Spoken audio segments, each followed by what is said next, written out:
Bom, então, estamos aqui, eu me sinto muito honrado em receber esse convite da Escola Issachar, pastor Mi, pastora Tatiana, são meus filhos, que amo muito e os honro também porque sei que eles são instrumentos de Deus para alcançar muitas pessoas onde quer que elas estejam.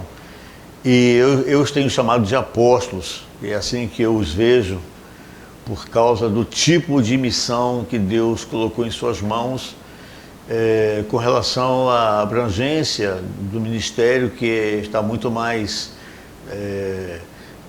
na igreja universal do que propriamente na igreja local, né? Então não os vejo muito aprisionados em quatro paredes, por isso eu os vejo como missionários de Deus, como apóstolos do Senhor.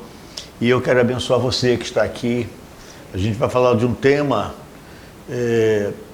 que não é um tema incomum, porque a igreja, ela pensa no futuro sim, né? Mas no tocante aos eventos escatológicos, ao arrebatamento, eu acho que a igreja poetiza um pouco o assunto e deixa de tocar bastante naquilo que ela poderia realmente tocar, que é influenciar as polis, as cidades, né? Influenciar a sociedade em que está plantada, para que tenha uma perspectiva também diferente de mundo e de futuro e tudo. Mas a igreja, ela se enclausurou demais e ela espiritualizou demais as temáticas que dizem respeito à sua caminhada e esqueceu do poder transformador que a igreja tem. Eu até entendo que se há alguma instituição na Terra que pode fazer uma transformação eficaz, é a igreja, por causa do modelo, de exemplo,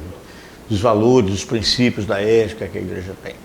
Então eu vou trabalhar com vocês agora nesses poucos minutos, né, a questão da igreja do futuro, mas eu pretendo fazer uma situação de como a igreja seria hoje, como fazer uma ligeira comparação da igreja do agora em relação à igreja primitiva, porque na verdade hoje nós somos a igreja do futuro em relação à igreja primitiva. E eu vou usar isso como base para a gente tentar fazer uma projeção. Nós não temos bola de cristal, não somos adivinhos, nem queremos ficar fazendo prognósticos, né? A gente vai fazer um ensaio do que, por exemplo, a igreja poderia ser ou estar ou fazer daqui a um tempo. Isso é muito difícil, a não ser que seja feito por revelação, mas a gente vai fazer um ensaio com base no entendimento que a gente tem, nas visões que a gente consegue obter das nossas percepções, das conversas. Há muita coisa que pode ser feito, há muita mudança a ser elaborada, muitas coisas a gente pode trabalhar para ter uma igreja sustentável, uma igreja transformadora ao longo da nossa caminhada. Então, eu queria orar por vocês, clamar ao Senhor para que nossa mente seja aberta, para que todas as fortalezas caiam também e para que a gente migre num campo fora do quadrado que a religião impõe, não é? Sem preconceitos. A gente precisa ter uma visão aberta, até para que a gente possa fazer a nossa influência. Eu gosto muito, quando leio, quando vejo a TV, reportagens, quando leio as mídias, eu gosto de interagir, gosto de dar meus pitacos, dizer o que eu concordo, o que eu não concordo, observar a forma como os meios de comunicação tentam fazer a manipulação da nossa mentalidade, e por isso eu vejo até que muita gente está fora das comunidades cristãs por causa desse nível intenso de contaminação que a gente sofre ao longo do dia a dia, né, a nossa vida. Então, a igreja do futuro, primeiro, a questão da igreja, né? Como é que a gente pode entender a igreja, né? Então, a gente pode entender a igreja de muitas maneiras. Uma das formas como a gente entende a igreja é que a igreja, na verdade, é um organismo vivo, que é composto por todos os irmãos que compõem a Igreja Universal na Terra. Então a igreja, ela é algo, é viva, né? É um corpo vivo, independentemente do credo, independentemente das denominações, de onde quer que esteja, dos costumes. Hoje sou um com os irmãos chineses, sou um com os irmãos de Tuvalu, sou um com os irmãos da Nigéria, e assim nós somos um, espalhados por todo o planeta, a igreja viva do Senhor, a igreja, o corpo espiritual do Senhor, né? Mas também entendemos a igreja hoje como organização, representada pelos vários segmentos denominacionais e até mesmo credos, por exemplo, a Igreja Católica copta, a Igreja Ortodoxa grega, a Igreja cristã, igrejas cristãs. Nós não podemos negar isto, cada um com o seu jeito de ser, alguns com dogmas muito diferentes, até algumas manifestando heresias crônicas, mas somos cristãos, né? Então, por exemplo, eu não vejo muito o cristianismo até como religião, eu vejo o cristianismo como um modelo de fé, um modelo de vida a ser vivido. Jesus não criou uma instituição, Jesus criou, trouxe a ideia de uma estrutura de corpo com valores, princípios morais, éticos e, enfim, Jesus trouxe uma possibilidade de uma grande transformação pessoal e social. Bom, como organismo vivo, o corpo de Cristo deve caminhar em unidade, em santidade, revelando o caráter de Cristo. Então, nossa chamada, né, ser exemplo, viver de uma maneira muito diferente de como se vive no mundo convencional, né? Bom, como organização, a igreja deve cumprir o seu papel de transformação. A igreja precisa transformar. Eu me lembro que há um tempo atrás eu li um livro da Landa Cope. Landa Cope é uma irmã vinculada a Jocum, e ela é uma das fundadoras da Universidade das Nações, que é um segmento da Jocum que trabalha a preparação em nível superior, em nível mais elevado, né? Os irmãos que vão atuar em linhas de frente, em áreas, nas diversas áreas do mundo, e precisa de ter uma formação realmente cultural, enfim, né? Então a igreja precisa cumprir. Ela dizia que ela estava na sua casa, numa cidade americana, e estava assistindo, zapeando, passando o controle remoto e tal, e esbarrou num programa em que o apresentador estava falando de cidades que tem um grande número de cristãos, igrejas cristãs, né? Enfim.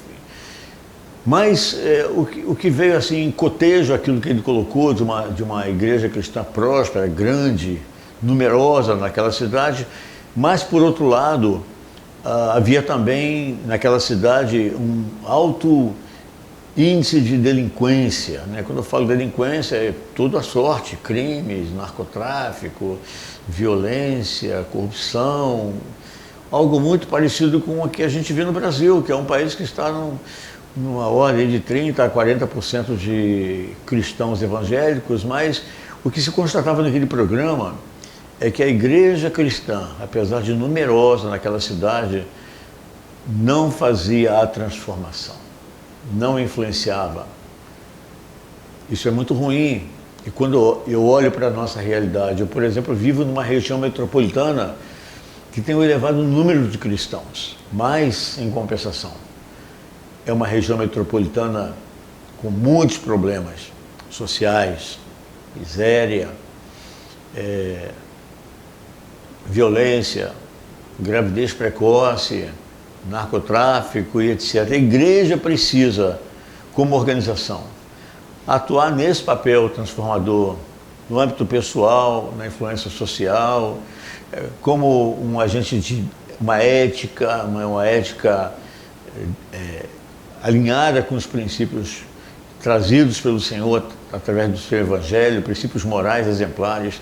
Então, ou seja, se uma comunidade cristã não transforma a localidade em que está plantada, algo precisa ser mudado. E quando eu digo que algo precisa ser mudado, não é na sociedade, é na igreja. Então, para eu para nós pensarmos em Igreja do Futuro, a gente precisa então entender esse nosso papel, né? Então vamos considerar um pouco mais o tempo presente. Por exemplo, a revista Exame, eu não me lembro exatamente quando foi que isso aconteceu, ela fez uma publicação muito interessante, em que ela questionava quais são, ela fazia um levantamento, ela fazia uma consideração acerca de quais são as ameaças à vida humana na Terra. Segundo ela, segundo o artigo, né, a humanidade corre risco de extinção ou risco de danos enormes, como por exemplo agora, né, o mundo já perdeu não sei quantos milhares de vidas com esse vírus Covid-19, né? Então, quer dizer, então a revista trouxe alguns perigos, alguns riscos, um deles, queda de asteroides, né, guerra nuclear, pandemias, como esse caso agora, nanotecnologia, inteligência artificial, inclusive cientistas, há um grupo de cientistas que até tem receio de que, com o aporte de inteligência forte que essas máquinas têm recebido, um dia haverá uma conspiração das máquinas contra a raça humana. Eu, particularmente, não vejo isso como algo muito estranho, não. A gente precisa abrir a mente para perceber até onde as coisas podem nos levar. Mas a revista continua dizendo que das doenças físicas, dos transtornos emocionais, por exemplo, hoje uma das grandes doenças sociais é a depressão. Fruto de solidão, fruto de angústia, uma série de fatores. Hoje, das carreiras médicas mais requisitadas é a carreira de psicólogos, psiquiatras, psicanalistas.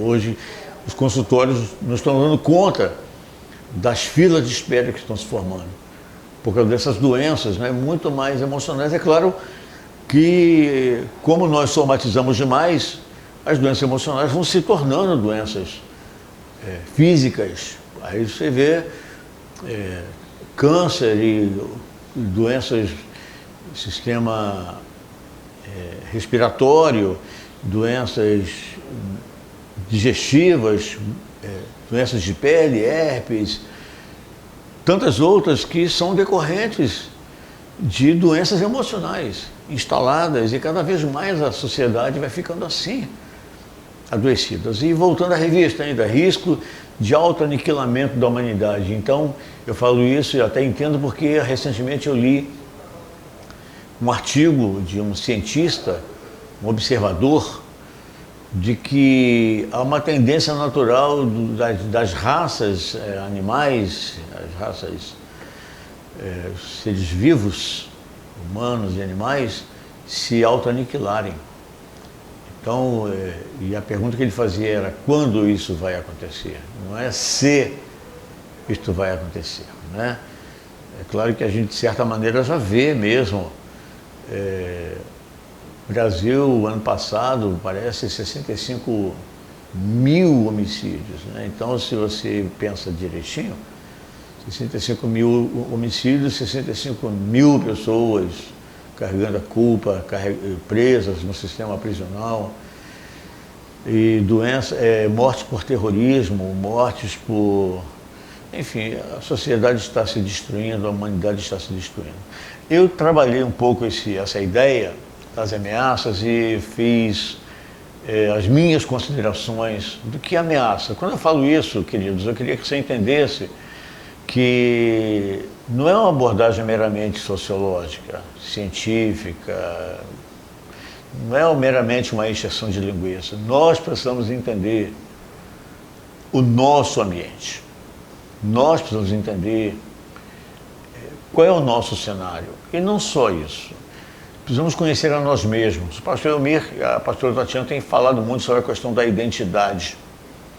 Quando eu não tenho uma identidade definida acerca de quem eu sou, o meu papel, o meu chamado, aquilo que Deus colocou em minhas mãos, ou tem querido colocar em minhas mãos por fazer, Eu posso optar por dois caminhos, ou três caminhos, sei lá, tem tantos caminhos que a gente pode escolher.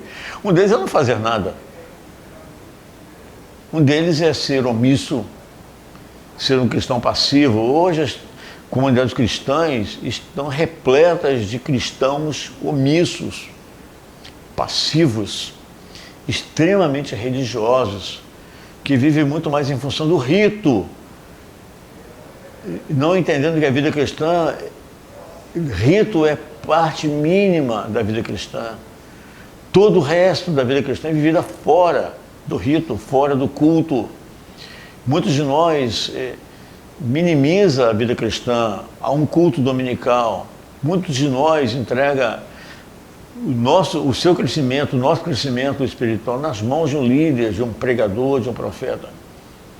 Mas a grande responsabilidade do nosso desenvolvimento cristão depende do nosso desempenho.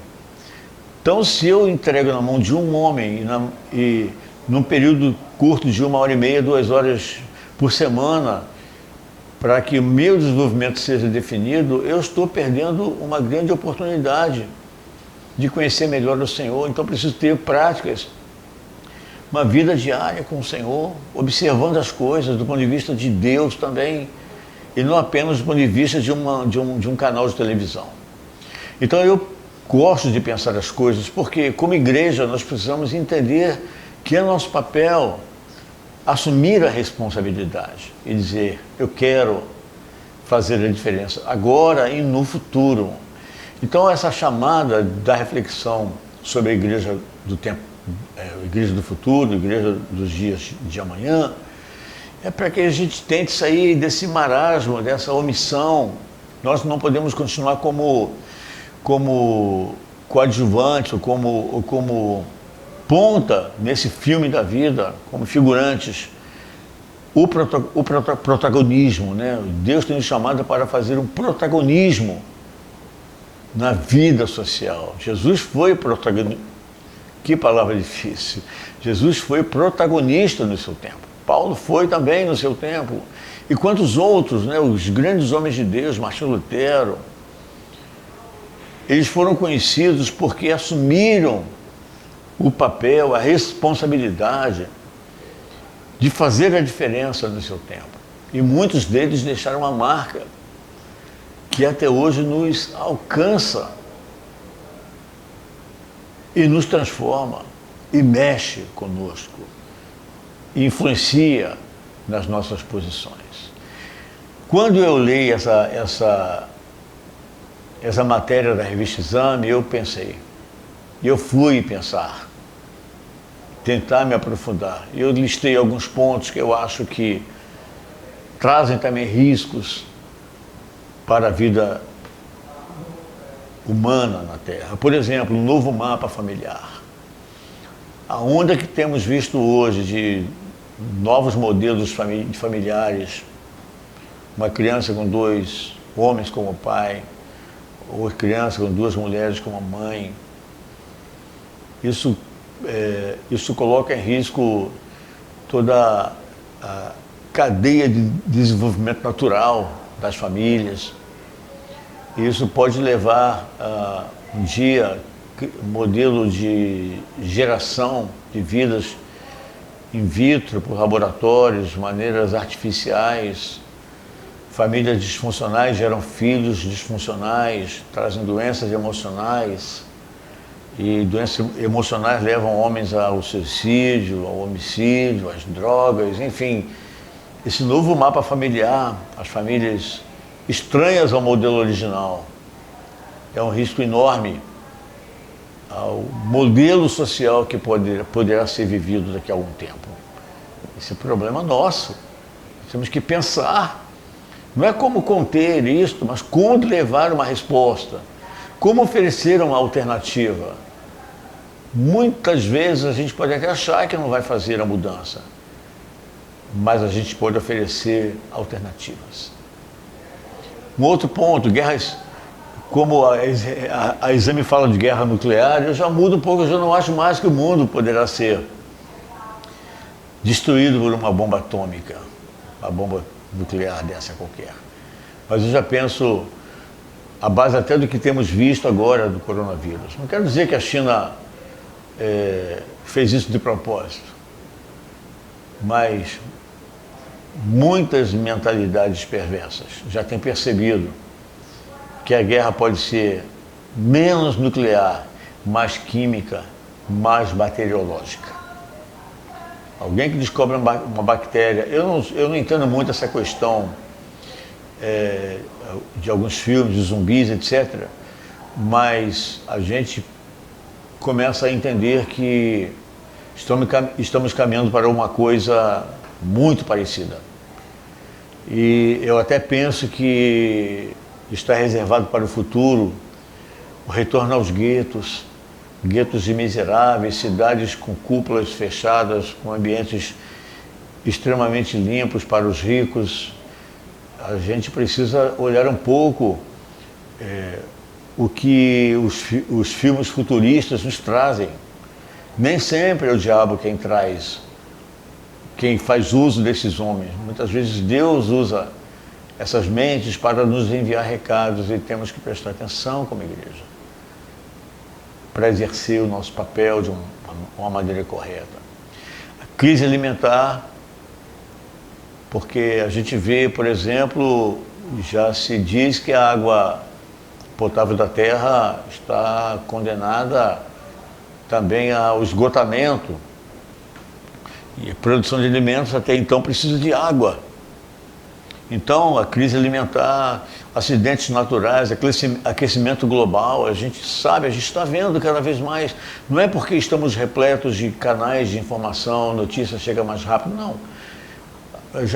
Já está comprovado que o que sempre teve, o que sempre aconteceu na Terra com relação a vulcão, terremoto, enchentes, etc., hoje muito mais intensamente. A gente percebe, a gente vê isso acontecer. Vai dizer, mas como a igreja pode evitar que aconteçam acidentes naturais e climáticos? Não podemos. O que a gente pode fazer é trabalhar para que a terra seja melhor cuidada. Muitos de nós, cristãos, que estamos nas congregações, somos homens e mulheres fervorosos. Quanto de lixo nós jogamos na rua? Quanto de desperdício a gente provoca, nós somos ativos em muitas questões relacionadas a descuidos ambientais. Então a gente tem uma responsabilidade, nós sempre temos sim, em cada área dessas que estão sendo trazidas, nós podemos exercer algum tipo de papel.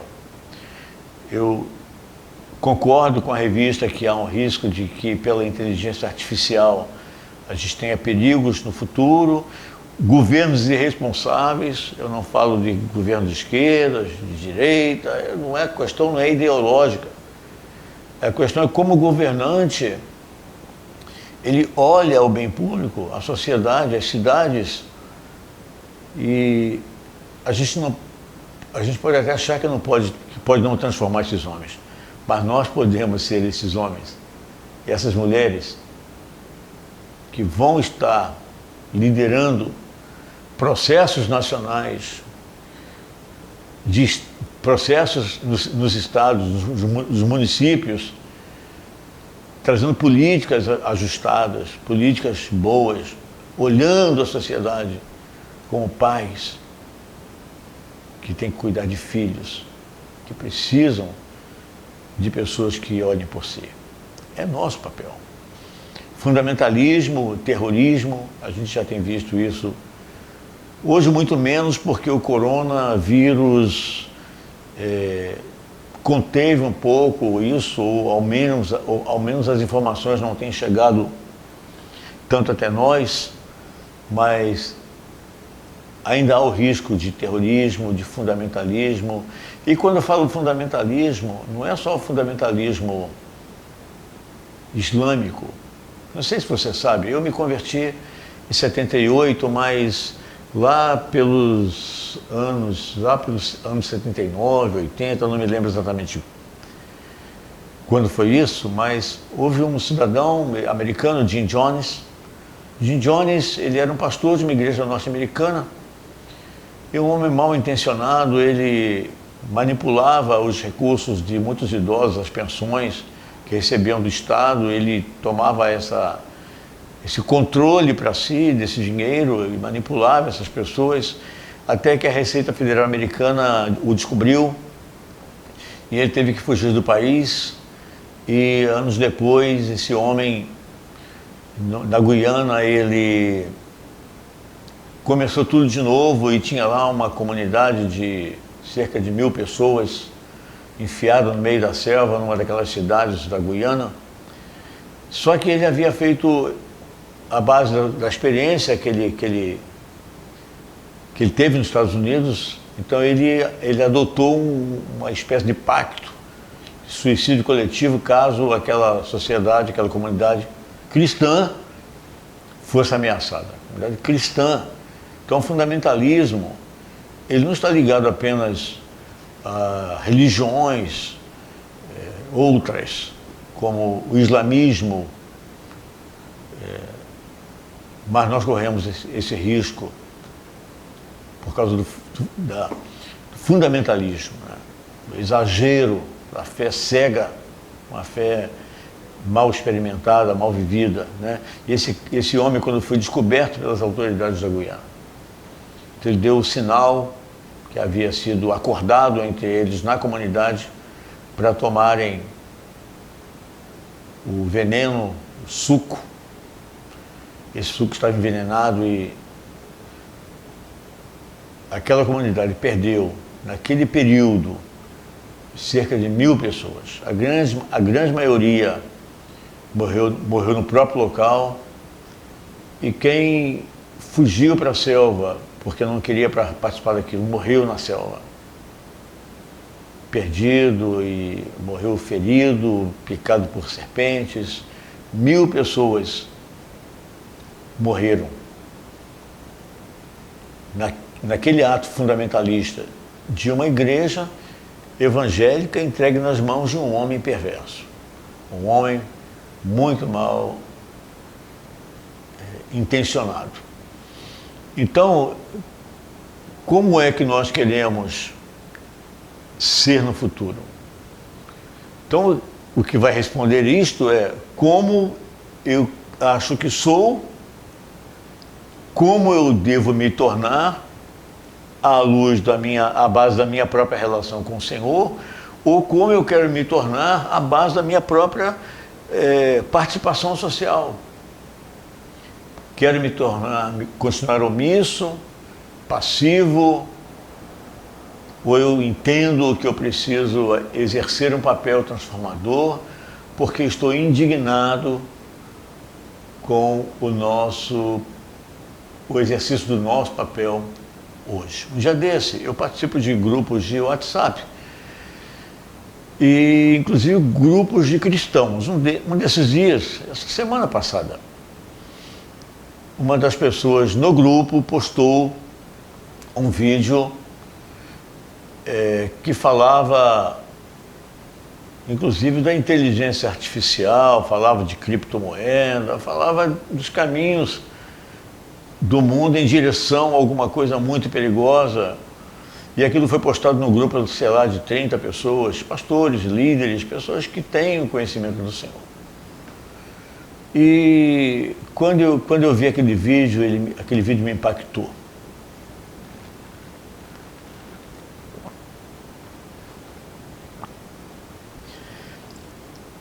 Me impactou porque eu entendi que eu precisava me debruçar sobre aquele assunto. Eu precisava refletir a minha vida, refletir a igreja, e eu teci algumas considerações dentro daquele próprio grupo,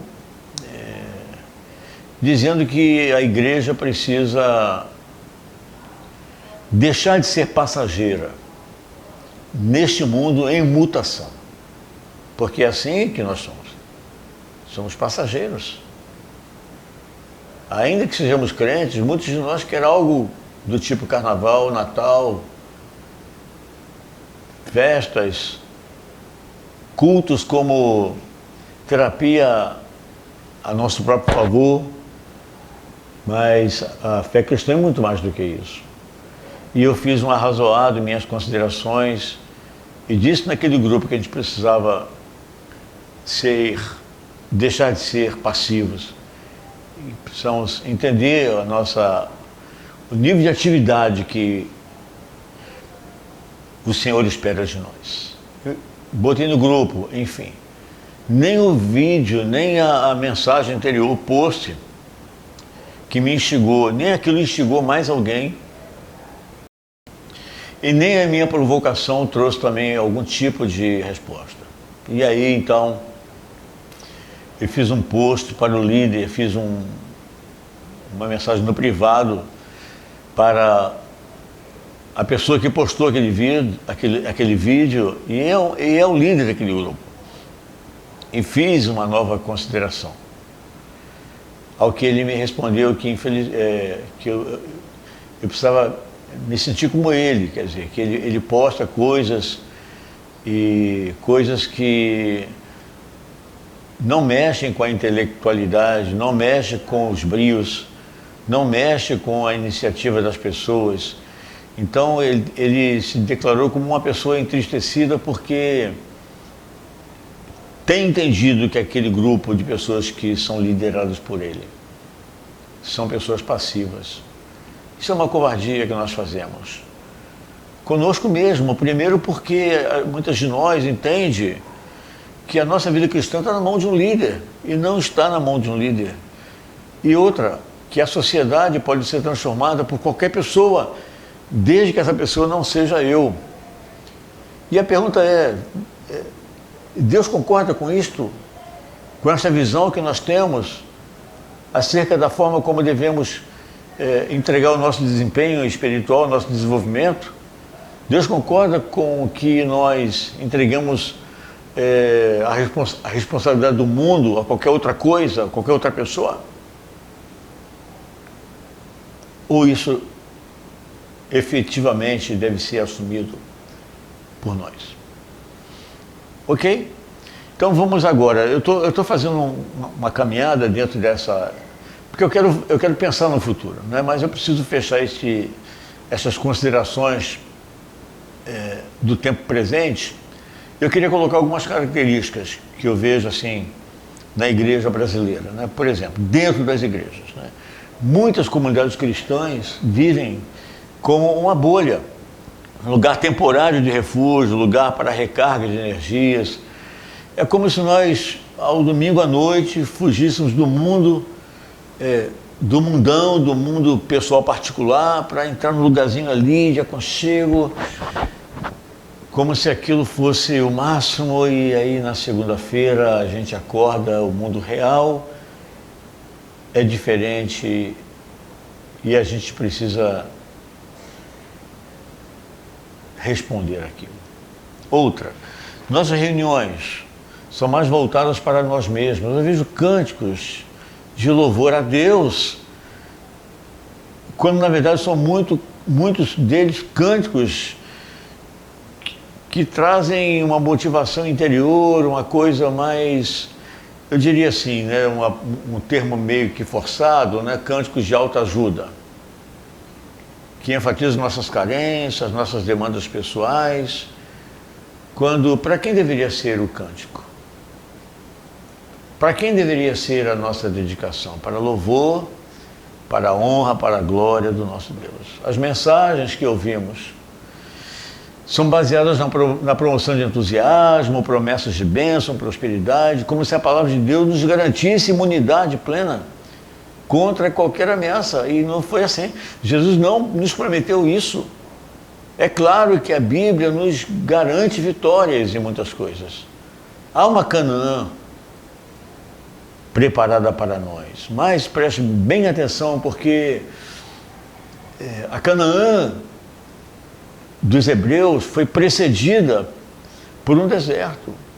E eu entendo que se nós quisermos a nossa Canaã, eu entendo que há um deserto a ser vencido. Na verdade, a Canaã só será alcançada à medida que nós vencermos os nossos desertos. Forçando aqui um pouco a situação. Para cada Canaã há um deserto. Você quer bênção? Você quer terra que emana leite e mel? Terra aprazível? Vença seus desertos. Porque a promessa de Jesus é que a gente teria vitória sim. Mas a palavra é: no mundo tereis aflições. Tende bom ânimo, eu venci o mundo. O que eu entendo é que este mundo ele já foi vencido. Não é a questão de que se Jesus venceu, então eu também vou vencer. A questão é que o mundo em que vivo, ele já foi vencido por Jesus. Então eu preciso me munir do ânimo para poder enfrentar galardamente as aflições, sabendo inclusive que nenhuma das nossas aflições se igualam ao poder e à força do nosso Deus. Quando Jesus fala, quando a palavra nos diz que o Senhor não nos permitirá situações acima daquilo que nós, com poder acima daquilo que nós podemos suportar, meu entendimento é que se o Senhor permite que você esteja passando por alguma coisa, é que Ele confia que você é capaz de vencer aquilo por si mesmo, pela fé no Senhor. Se Deus tivesse a convicção de que você não pudesse passar por aquilo, Ele não permitiria que você sofresse com aquilo. Bom, ainda pensando as características da igreja, vamos ver um pouco fora das quatro paredes. Como que nós demonstramos um comportamento fora das quatro paredes? Bom, primeiro, temos cada vez mais adotado posturas naturais, posturas de mundo. Já não se sabe muito bem quem é cristão e quem não é. Eu sou do tempo, bom, eu sou desse tempo também, não é? Mas eu me converti em 1978 e havia muito mais grupos cristãos que se distinguiam até pela forma de vestir, pelo comprimento do cabelo, pelo comprimento da manga, pelo palavreado, pela rejeição a certos tipos de brincadeira, certos tipos de liberdade. Havia grupos que sequer iam à praia ou assistiam futebol. Eu não acho, há coisas que eu não acho nem muito ruins. Eu vejo futebol e sou torcedor do meu próprio clube. Então, mas a questão é que hoje nós estamos muito mais assemelhados ao mundo, cada vez mais. Então, uma igreja que se assemelha muito ao mundo, se contextualiza demais, de maneira exacerbada, ela se confunde e confunde sua identidade. E se confunde a sua identidade, confunde seu papel. Então, se eu quero influenciar a igreja para que no futuro essa igreja tenha uma outra vitalidade, eu preciso refletir como é o meu comportamento com o meio ambiente, com o meu habitat, com a sociedade, com a coisa, com as coisas, com a pessoa, com as decisões políticas, com as questões ideológicas e com tudo mais que diz respeito a esse ambiente do qual eu faço parte. Um outro ponto é que a ideia que eu tenho, o que eu percebo, é que cada vez mais nos importamos menos com as pessoas, como elas vivem, com o ambiente social em que estamos, as coisas que vimos e ouvimos. Me parece que a gente se acostumou e parece que a gente acha que é assim mesmo e que não podemos fazer muita coisa, que se fizermos seremos vistos como uns ETs. Mas, querido, nós somos ETs mesmo. Nós somos extraterrestres. A palavra diz que nós estamos no mundo, mas nós não somos do mundo, ok? Nós, crentes, temos nos tornado passageiros do mundo. Perdemos o protagonismo e nos tornamos meros figurantes.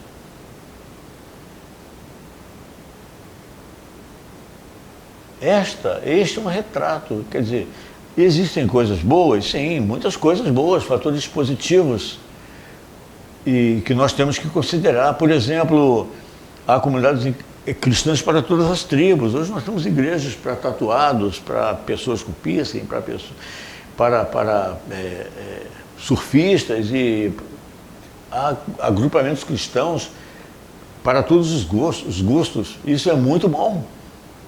Ninguém pode dizer que não há uma porta aberta, não há um grupo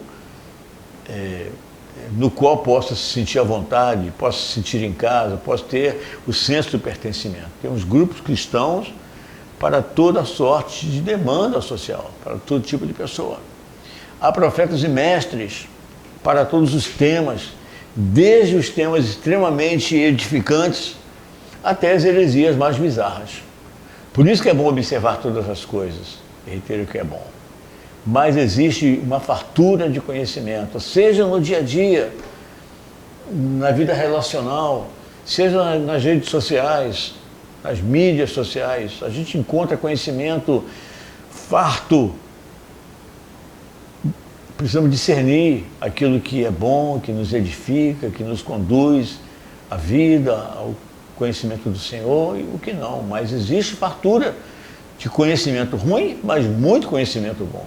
Eu poderia estar aqui agora a falar com vocês um número grande de pregadores que eu assisto, a cujos vídeos eu assisto no YouTube, no Instagram, em outras plataformas. Deus tem levantado muitos homens e mulheres nesse tempo. São fatores muito positivos. Há homens e mulheres de Deus em todas as esferas da sociedade, do esporte, no futebol, na música. Já desse soube de um artista inglês conhecidíssimo, queridíssimo, um influencer na sua área cultural, cristão. Muitos cristãos na política. Temos no Brasil a ministra Damares, uma pastora, a esposa do nosso presidente, primeira-dama, uma crente no Senhor. Então, há homens e mulheres nas várias esferas. Deus tem levantado homens e mulheres na política, em várias áreas da sociedade, isso é muito bom. Vivemos numa sociedade que ainda nos tolera. Você pode até dizer que mesmo no Brasil ainda há o preconceito religioso, e há preconceito étnico, a xenofobia, tantas coisas, mas ainda vivemos numa sociedade que nos tolera. Temos liberdade. Podemos abrir uma igreja, um salãozinho, fazer evangelismo na praça, abordar as pessoas na rua. Isso é um fator extremamente positivo a favor da nossa caminhada nas sendas do Evangelho. O conhecimento cristão é farto, é acessível a todos, não só porque podemos ter uma Bíblia, mas temos acesso às informações, conversamos, temos meios de comunicação que nos aproximam uns dos outros, ou seja, temos todos os elementos para nos tornarmos um. As redes sociais são uma excelente ferramenta em nossas mãos. Então, podemos fazer mais e podemos fazer melhor. E podemos voltar aos milagres, porque a palavra nos diz que os sinais seguirão os que creem. Eu creio em milagres. Eu creio num Deus que pode me transformar, pode transformar a sua vida, pode transformar as nossas comunidades cristãs, num Deus que pode fazer algo muito grande e nos usar para louvor, para a glória do seu nome. Um Deus que pode nos ensinar os caminhos para transformar as comunidades das quais fazemos parte hoje e no futuro. Bom, já entrando um pouco mais no tema da igreja do futuro, apenas um detalhe, né? Hoje, a igreja do agora, da qual somos parte, essa igreja de hoje, a nossa igreja, ela é uma igreja do futuro em comparação com a igreja primitiva. Tá certo? Então, Será que aquela igreja que tinha costumes, aqueles costumes que nós lemos em Atos dos Apóstolos, nas cartas de Paulo, será que aquela igreja, se for comparada com a igreja atual, a gente vai encontrar os mesmos pontos? Eu não falo de pontos dos detalhes, eu falo dos pontos básicos, da essência da vida, das práticas cristãs. Será que podemos olhar para a igreja que somos parte hoje e comparar com a igreja primitiva? Podemos encontrar muitas semelhanças? É claro que não. Eu vou listar aqui algumas incongruências, algumas coisas que são bastante diferentes do que se praticava, do que era estruturalmente a igreja primitiva. Mas, caso aqueles irmãos fossem instigados a pensar na igreja do futuro, a nossa igreja, será que teriam visto o que vemos hoje a nosso próprio respeito? A não ser que fosse pela revelação de Deus. Por isso que pensando na igreja do futuro, é um ensaio de futurologia, a não ser que nós o façamos pela revelação. E eu confesso a vocês que eu converso com vocês, não foi mediante essa revelação que Deus me mostrou a igreja do amanhã, não. Eu tenho insights, é claro que muitos desses insights podem ter sido trazidos pelo Espírito de Deus até mim, mas muitos deles dizem respeito às minhas percepções, ao olhar que eu tenho dos caminhos que temos escolhido. É isso que eu proponho. Então a gente pode buscar isto pelas percepções, conhecer quem nós somos, conhecer quem Deus é, o que Ele espera de nós, mas também podemos dizer: Pai, me revela, me mostra isso. E Deus pode nos dar uma abertura de entendimento. Salomão, quando Deus perguntou a ele o que ele queria, disse: eu quero sabedoria e quero entendimento. Então, ou seja, não é só uma questão da revelação, eu preciso ter essa percepção aguçada pelo Espírito de Deus na nossa vida, porque Ele habita em nosso coração, ok? Mas então vamos ver assim, algumas coisas que, se compararmos as duas igrejas, a primitiva da igreja atual, que pode ser encontrado de diferente. Por exemplo, o modelo de liderança e de governo de ambas as igrejas.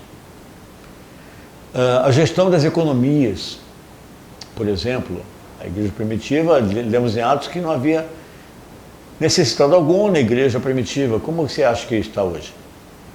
O tipo de liturgia praticado pela igreja primitiva e pela igreja atual.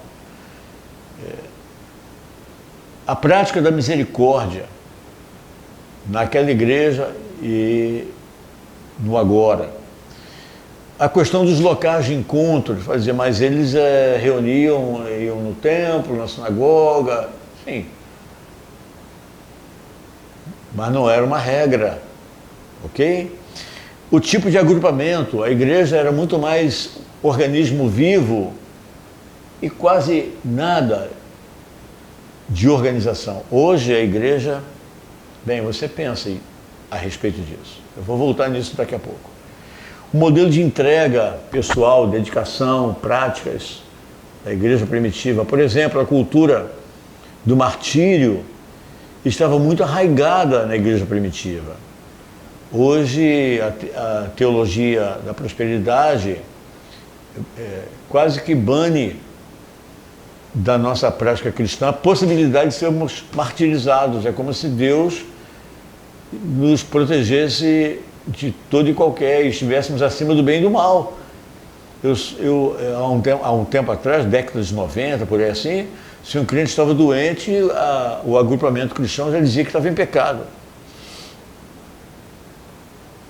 Então é como se Paulo não pudesse ter problema de vista. É como se Estevão não pudesse ser apedrejado. Então, o modelo de entrega era muito diferente. Quando a gente lê Apocalipse, por exemplo, né, e a palavra diz, se não me engano, no capítulo 10, versículo 11, 12, por ali assim, diz que eles, quando eu falei eles, somos nós. Eles o venceram Quer dizer, nós vencemos o diabo, vencemos a Satanás. Eles o venceram pelo sangue do Cordeiro, pela palavra do seu testemunho, e não amaram as suas vidas até a morte. Então, a questão aqui é que, ainda que a morte venha nos questionar da nossa fé no Senhor, eu preciso aprender, eu preciso entender a importância da opção pela morte, do que abrir mão dos princípios, abrir mão dos valores, abrir mão, renunciar, que é a palavra central da vida cristã e que faz pouco parte do nosso repertório de vida. Então, o modelo de entrega é diferente, a forma como reagiam ao ambiente agressivo na igreja primitiva, como nós reagimos ao ambiente agressivo. Então, são questões que apresentam alguns pontos que podem ser refletidos.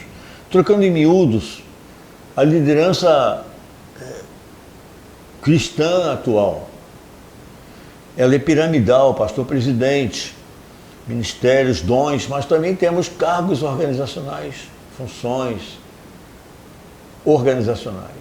Então a igreja é um misto hoje de organismo vivo e organização, muitas vezes bem mais organização do que organismo vivo. Bom, o dinheiro não cumpre apenas a questão social, o serviço social. O dinheiro tem cumprido o papel de sustentação de estruturas, de aluguéis, de salários. Não estou dizendo que isso está errado, estou fazendo uma constatação de como o dinheiro da igreja tem sido utilizado. Há comunidades cristãs que 90% do dinheiro é utilizado com estrutura e 10% do dinheiro é utilizado em questões sociais. Você vai até dizer o seguinte: não, mas o aluguel, o custo do templo tem o seu valor social, então aquele espaço tem um papel social. Ok, mas uma grande parte dos nossos templos ele tem um índice de ociosidade perto de 90%, 95%. Isso abre quando há reuniões e não tem mais nenhum valor de uso, nenhum uso mesmo ao longo de toda a semana. Fico ali como se fosse algo sem função social, né?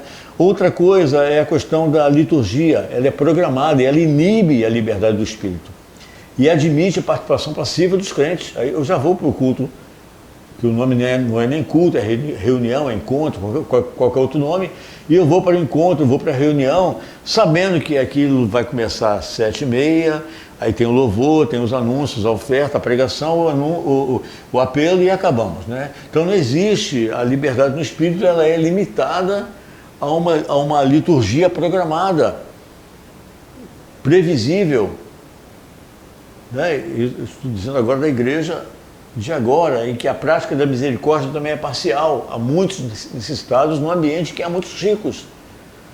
Mas a ideia da partilha, do cuidado de uns pelos outros. E o Evangelho, no corpo, tem uma questão de uns pelos outros muito intensa e que isso não tem sido percebido por nós. Esse cuidado que precisamos ter uns com os outros.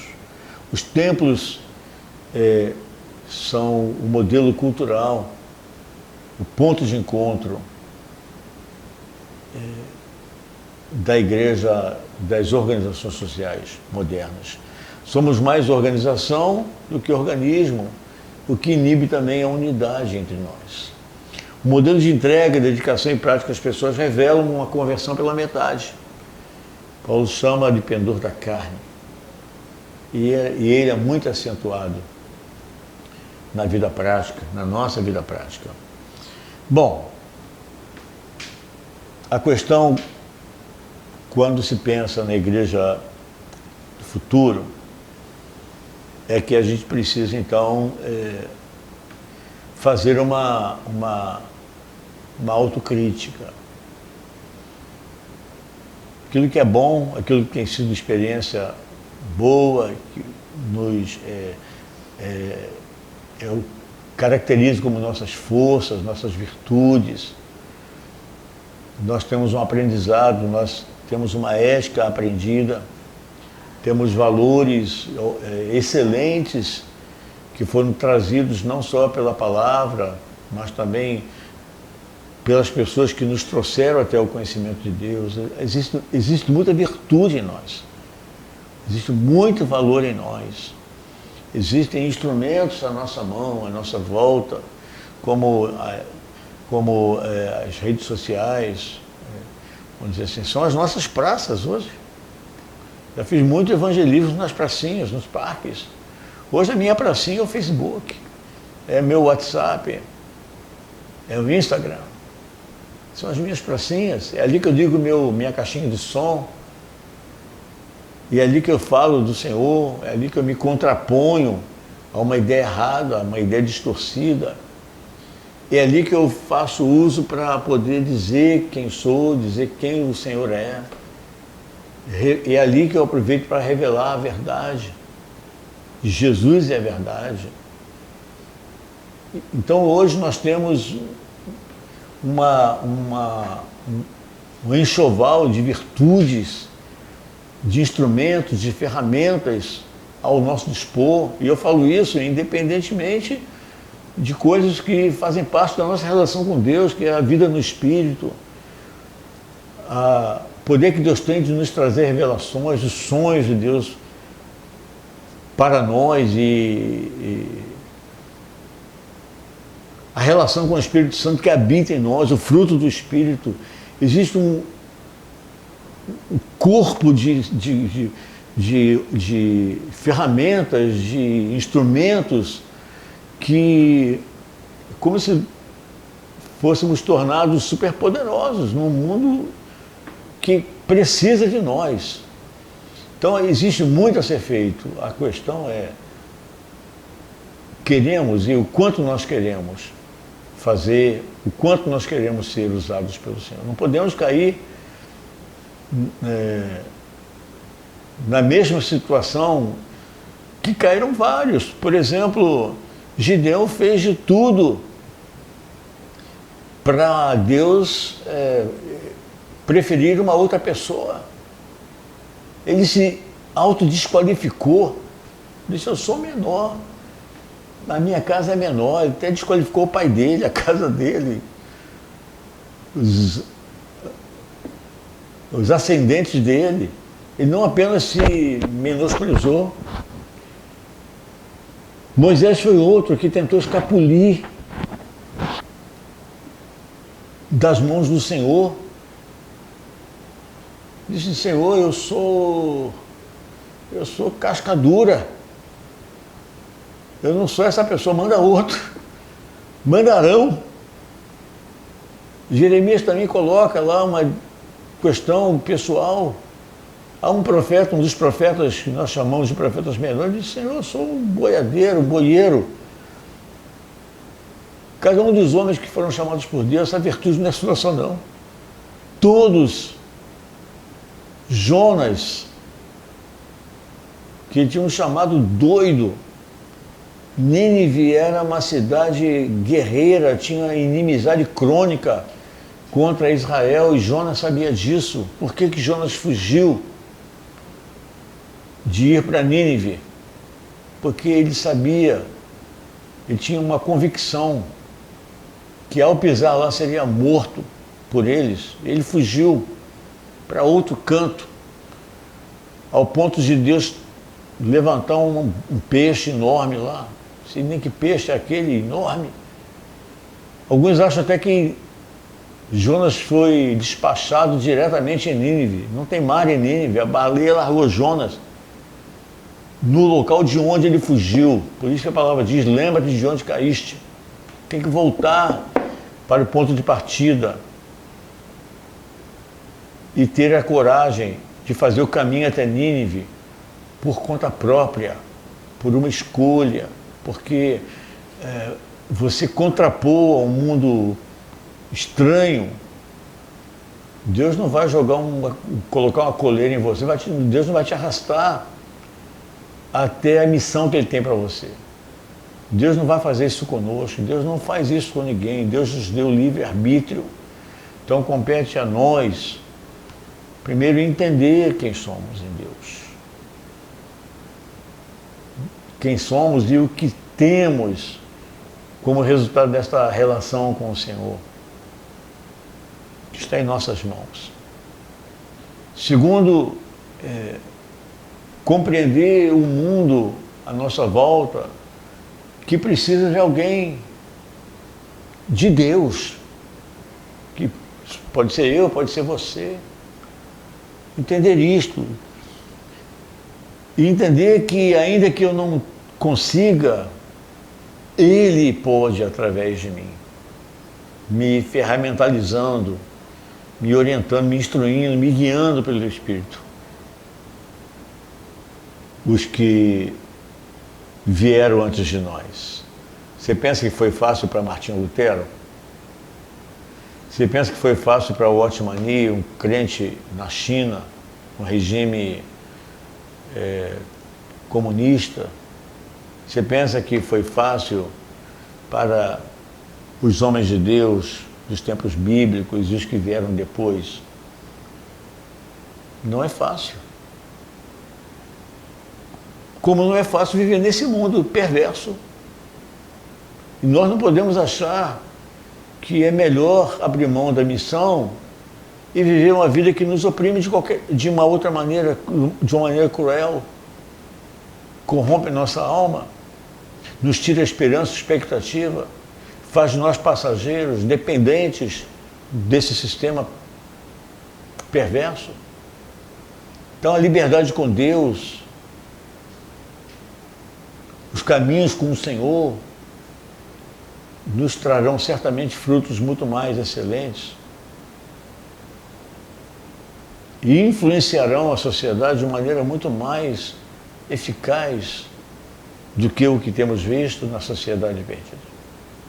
Bom, e a questão é a seguinte: olhando a igreja do agora, eu fiz um pintinho quadro horrível, eu entendo, mas tem que ser assim, porque se eu fizesse aqui uma poesia da igreja atual, colocasse flores, uma música de fundo bem agradável, não, tá legal assim, negativo. É preciso pintar para mexer com você. A minha intenção aqui, eu trouxe coisas que, se meu pastor souber, eu estou frito, ele vai me chamar a atenção.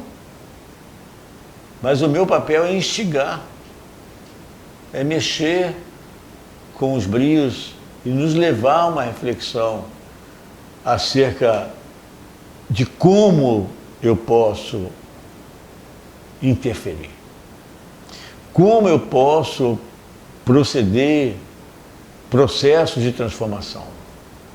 Como? Entendendo que eu quero.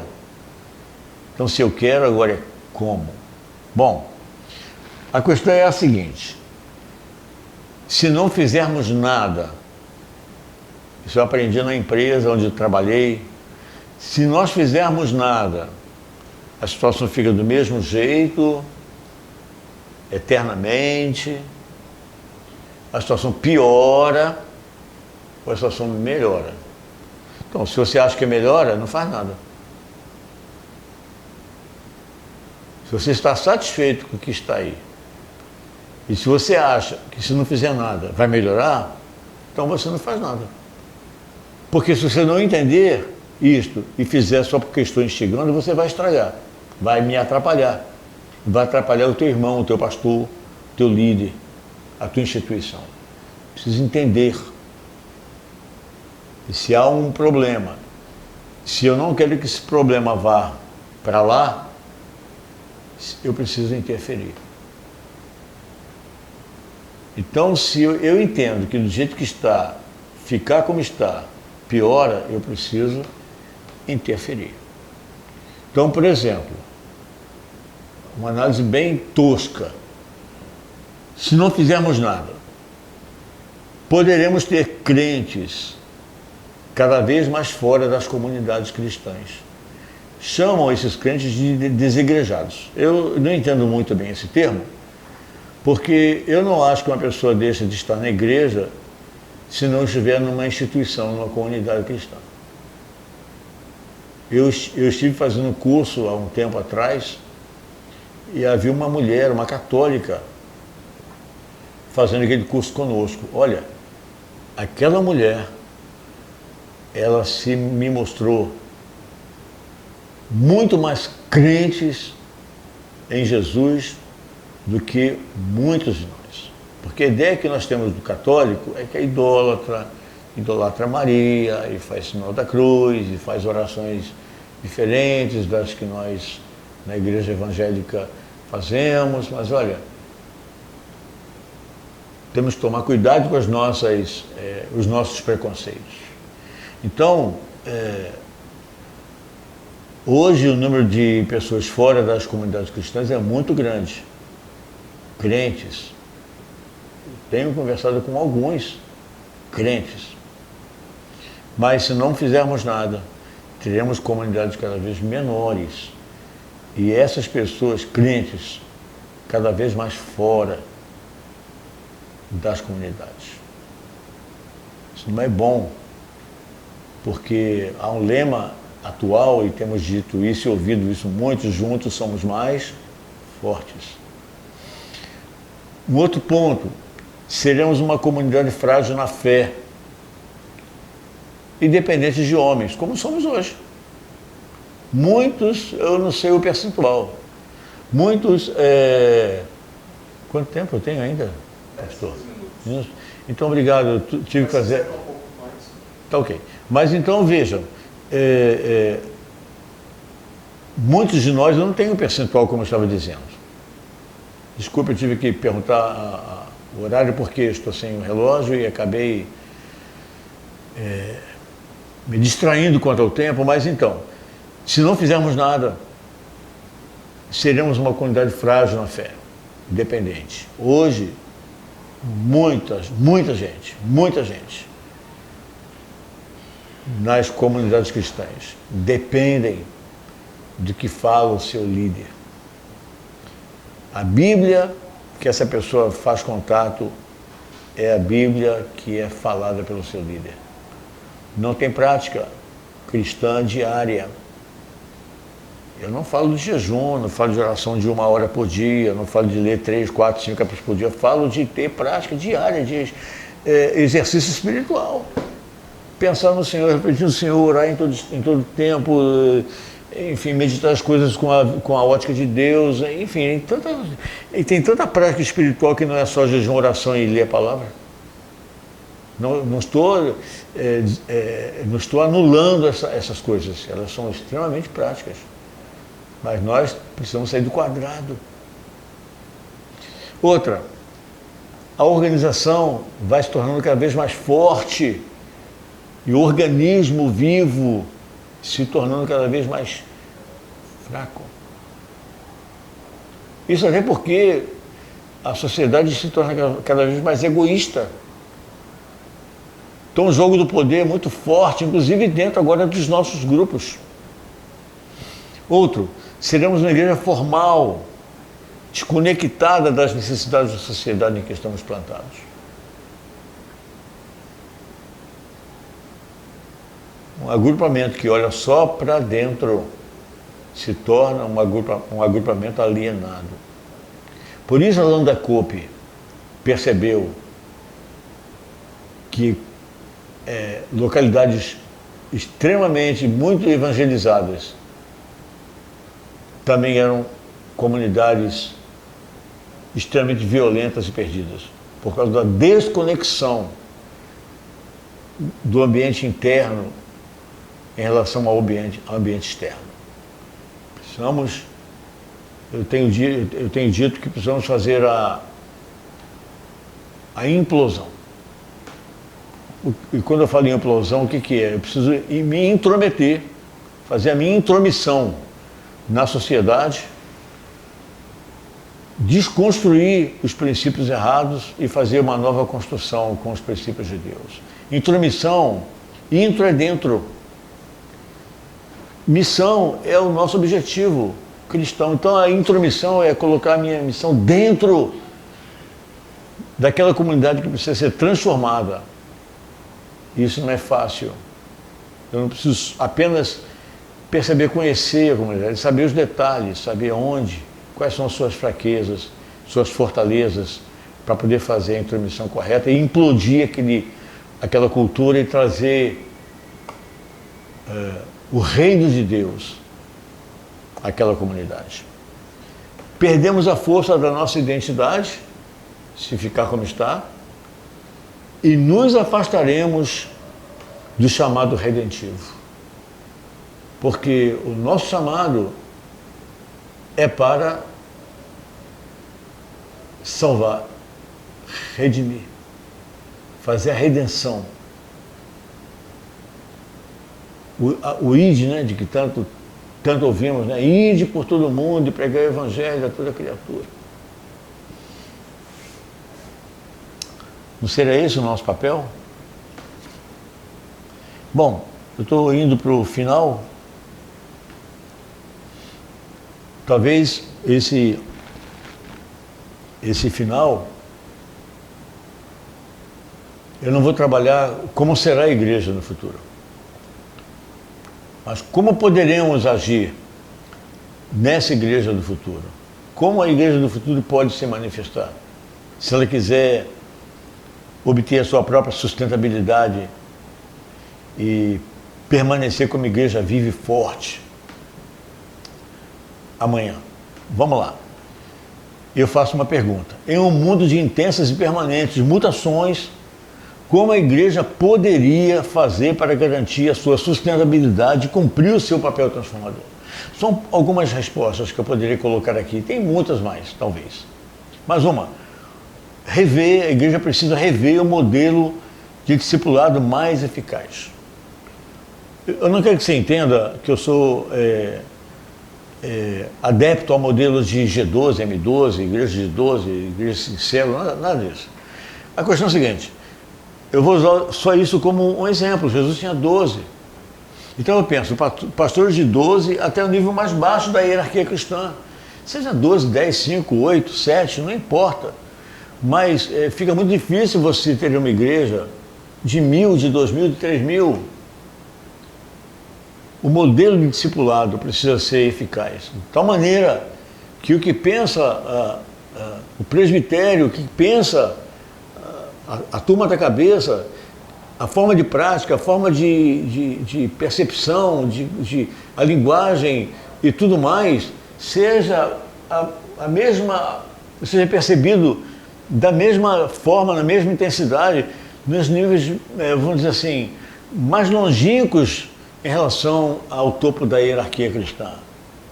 Isso é discipulado eficaz. É claro que unidade, transferência de conhecimento, de unção, de poder, etc. Segundo ponto, maior exercício da fé. Não é só a pregação verbal, o que é muito bom, mas vida com Deus como vitrine. Porque não adianta ter uma linguagem e a minha vitrine não é aquilo. Eu falo algo, mas as pessoas não veem em mim uma boa vitrine. Uma vitrine desorganizada, uma ética equivocada, decisões, escolhas, reações. Minha vitrine não é boa, a palavra pode ser até boa. É como quem diz assim, olha, faço o que eu digo, mas não faço o que eu faço. Paulo disse, ó, sede meus imitadores. Palavra, vitrine. E uma outra coisa, milagres e maravilhas. Como marca, estes sinais seguirão aos que creem. Terceiro ponto, repensar o modelo econômico, financeiro, para que não haja necessitados. Distribuição de renda, eu não sei como fazer isso, mas precisamos pensar. Uma igreja como um corpo. Hoje, por exemplo, se eu cortar meu braço, meu antebraço, certamente os demais membros do meu corpo vão mandar para lá vitaminas, elementos para cura ali. Eu estava vendo um dia desse um pastor falar sobre a questão do vírus, né? O tema era Covid-19, mas ele disse o seguinte, olha, nosso corpo é bombardeado por vírus toda hora, todo dia, toda hora. Mas o organismo combate. E o organismo não é só aquela célula, aquele local que está sendo afetado. Todo o organismo trabalha para que aquele ponto seja satisfeito. Então essa ideia do senso de satisfação passa também pela forma como nós administramos o modelo econômico. E ele precisa ser o máximo parecido com o que nós temos aprendido na Nova Aliança, no Novo Testamento, que é o livro básico da vida da igreja. Outro ponto é pensar como acabar com a dependência de templos. Porque você sabe hoje, por exemplo, que os templos estão ficando subutilizados, até porque uma comunidade com 1000 pessoas só pode fazer reuniões com 300 pessoas, por exemplo, a depender da região. Então, até que ponto a gente precisa sustentar essa dependência de templos? Temos que pensar. Provavelmente seremos confrontados quanto a isso em algum momento daqui para frente. Valorizar mais o organismo vivo do que a organização. Eu até tenho entendido que pastores que largam trabalhos seculares, profissões, rendas, para depender da igreja. Eu entendo isso, os chamados, a percepção que se tem do chamado e que aprendemos que passa por essa decisão também. Mas como serão sustentados caso esse regime de modelo de encontros se sustente assim ou sofra redução do número de pessoas possíveis dentro do mesmo espaço? Muitos pastores que têm feito essas opções poderão ter que refletir a forma como vai ensinar os obreiros que ele vai formar com relação à sua dependência financeira. Enfim, precisamos pensar de que maneira essa dependência financeira do sustento se dará daqui para frente. E, por fim, buscar uma conversão mais verdadeira. Eu preciso compreender a minha conversão, como ela foi, como ela se desenvolveu ao longo dos meus quase 40 anos de Evangelho. Quase 40, não, eu tenho 42 anos no Evangelho. E como eu quero viver essa conversão daqui para frente. Estou satisfeito com o meu padrão de vida com Deus. O pendor para o Espírito é o que tem marcado a minha vida com Deus, ou o pendão para a carne. Então, são escolhas que eu preciso fazer. Então é isso, a igreja do futuro, ela vai depender de como eu e você respondemos aos desafios que Deus tem nos imposto, não só Deus, que a sociedade tem nos imposto. Essa resposta precisa ser trazida diante do Senhor. Quanto Deus pode tocar em nós? Quanto Deus pode nos usar? Até onde Deus pode nos levar? Que tipo de transformação eu posso realizar? De que maneira eu posso influenciar? Na sociedade, no meu grupo social, no futuro e tudo mais. Então eu quero orar por você, eu quero orar por nós. Pedir a Deus que nos dê graça. Amém? Vamos orar. Pai, em nome de Jesus, eu quero apresentar a minha vida, a vida dos meus irmãos, a igreja da qual somos parte, não propriamente a igreja local, mas a igreja universal, a igreja de todos os irmãos espalhados pela face da terra, para que nos conectemos, Pai, com a Tua vontade e para que compreendamos o nosso papel, a nossa missão, e para que decidamos, ó Pai, fazer as escolhas certas, escolhas que nos conduzem a sermos instrumentos, agentes de transformação pessoal, social. Queremos um futuro melhor para os nossos filhos, não apenas dentro das nossas instituições cristãs, mas para que eles tenham um mundo melhor, para que eles tenham condições de vida melhor. Eu sei que a palavra nos adverte sobre o final dos tempos, que não será melhor, mas nós podemos fazer algo para que tenhamos sustentabilidade, para que a igreja tenha sustentabilidade, mesmo em meio ao deserto, às tribulações, às aflições. Que a igreja tenha sustentabilidade, que ela salve, como diz Judas, num dos versículos do seu livro, de apenas um capítulo. Que a igreja possa cumprir esse papel e salvar aqueles que estão completamente longe da intimidade do conhecimento do Senhor. Quero abençoar o pastor Bia, o pastor Tatiana. Escolhe sacar cada aluno para que sejam forjados como líderes de transformação nesse tempo e para os tempos seguintes. Senhor, agradecido no nome e no amor de Jesus, nosso Senhor. Amém.